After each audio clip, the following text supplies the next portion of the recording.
Well, good morning. Welcome to Monday. And I know we're probably a few minutes late here today, but hopefully it doesn't set your schedule back too much. I hope you had a great weekend, it was good to see so many people in church yesterday. Good to fellowship, and hope you had a great day yesterday.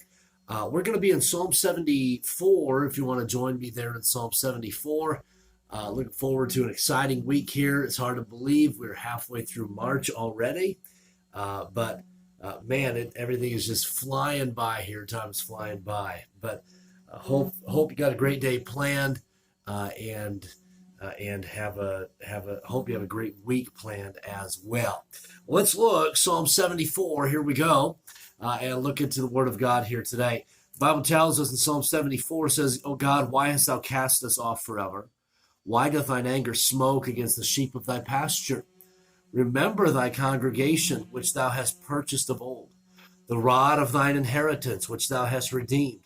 This Mount Zion, wherein thou hast dwelt, lift up thy feet unto the perpetual desolations, even all that the enemy hath done wickedly in thy sanctuary." So this psalm here it's believed that this psalm was probably written sometime after the temple or Jerusalem, and Jerusalem was invaded, so we have this psalmist here describing this invasion, if you will, and describing the destruction of the temple, the destruction of Jerusalem. Here, and he says, verse number 3: "Lift up thy feet unto the perpetual desolations, even all that the enemy had done wickedly in the sanctuary." And then verse number 4: "Thine enemies roar in the midst of the congregations. They set up their ensigns for signs. A man was famous according as he had lifted up axes upon the thick trees. But now they break down the carved work thereof. At once with axes and hammers they have cast fire into thy sanctuary. They have defiled by casting down the dwelling place of thy name in the ground. They said in their hearts, let us destroy them together.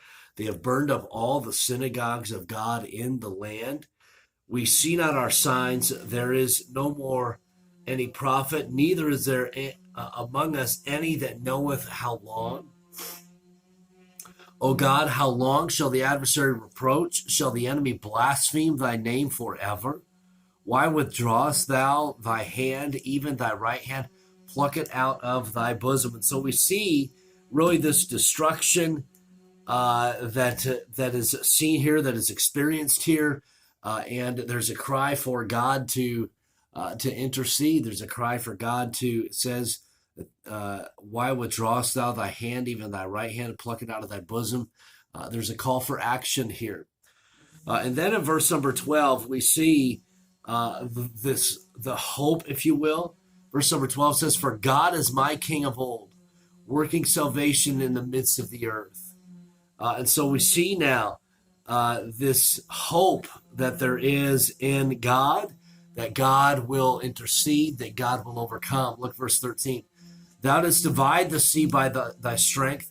Thou breakest the heads of the dragons in the waters. Thou breakest the heads of Leviathan in pieces, and gavest him to be meat to the people inhabiting the wilderness. Thou didst cleave the fountain and the flood. Thou driedest up mighty rivers. The day is thine, the night also is thine. Thou hast prepared the light and the sun. Thou hast set all the borders of the earth. Thou hast made summer and winter." And so we see the psalmist here, he's discouraged at the destruction that has gone on. But then he's drawn to God and saying, "God, you are the one that can help us overcome." And he says, "God, you are the one that's in control. You are the one that has all strength. God, you have given victory over the dragons. You have broken Leviathan in pieces and given us to eat. You've had victory over the flood. You dry up rivers." And now, verse 17, "Thou hast set all the borders of the earth. Thou hast made summer and winter." God, you're in control of everything. You're in control of time. You're in control of the seasons. God, we need you. Then look at verse 18 here. Verse 18 says, "Remember this, that the enemy hath reproached, O Lord, and thou the people have blasphemed thy name. O deliver not the soul of thy turtle dove unto the multitude of the wicked. Forget not the congregation of thy poor forever. Have respect unto the covenant, for the dark places of the earth are full of the habitations of cruelty.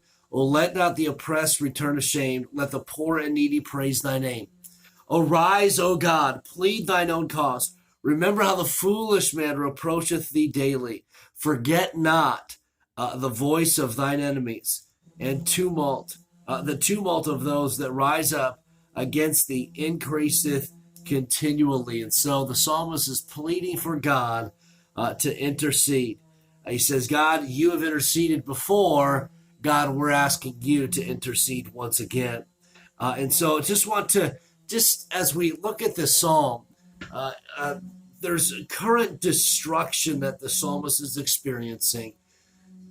He looks at how God has interceded in the past, and he's asking God to intercede once again. And one of the greatest encouragements for us as Christians is this: our present condition or our present difficulty is hurtful, and sometimes it's hard to go through and experience. But we get great joy, and we can have great confidence in looking back at how God has answered prayer in the past, and looking back at how God has provided in the past, and that will help us gain confidence in what God is going to do in the future. And I want to say this today. I'm not going to tell you don't get discouraged, because sometimes life can be discouraged. I want to tell you today, don't remain discouraged, because God is in control. When you go through those difficult times, those discouraging times, don't forget the victories that God has brought in the past, and let's live in the victory that God will bring in the future. And so I want to leave you with that thought for today. And thank you, Cliff and Karen, man. There's victory through Jesus, even in the midst of heartache today. That's so true. And so I want to leave you with those encouraging thoughts for the day. Man, life can get us down, and it can keep us down. Don't let it do that. Know that God is in control. And so I want to leave you with that thought. Good morning, Ingrid. Good morning, Cliff and Karen. Man, it is gorgeous out there today in northern Michigan. Hey, let's enjoy the day. A little chill in the air, but man, it is beautiful out there. Good morning, Cindy. Have a great day. And the rest of you who watch later on in the day, hope you have a great day. Enjoy this beautiful day, and let's live not in the destruction that we're going through, the difficulty we're going through. Let's live in the victory that we know we can have in Jesus. All right. Have a great day today. Hope to see you on Wednesday. We're going to be starting a new study for our Wednesday in the adult class. And so hope you'll be here, start out fresh here. And man, it's so great to study through the book of Acts. We finished that up last week, and we're going to open up a new study of probably about 10 weeks or so. And I hope you'll be here as we start that study this coming Wednesday in our adult group. All right. Have a great day, and we'll see you tomorrow for our Power Up time.